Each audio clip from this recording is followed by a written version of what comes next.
Hello dear beautiful soul! Tara samahan niyo akong gumawa ng customized invitation.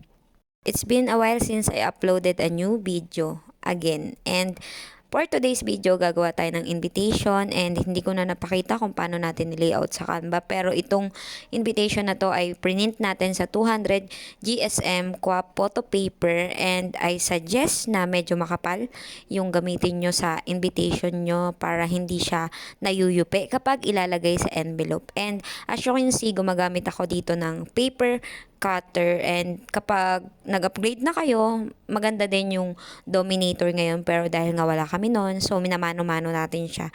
Pero dati talaga ang gamit lang namin is gunting, pero ngayon medyo upgraded na kaya may paper cutter na tayo. Pwede din naman gamitin yung Cameo, pero medyo mas tricky kasi at saka mas matatagal yung gagawin, kaya kinat ko na lang siya, minano-mano ko na lang siya sa paper cutter. So, ayan na yung mga nakat natin.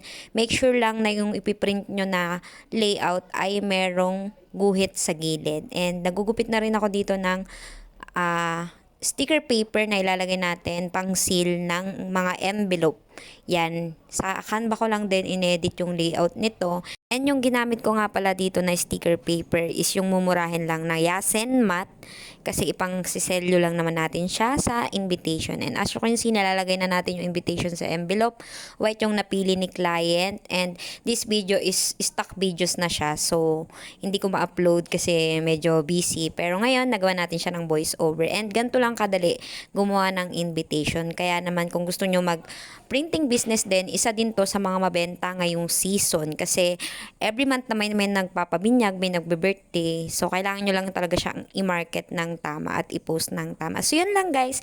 Thank you for watching. Always remember, so whether you eat or drink or whatever you do, do it for the glory of God.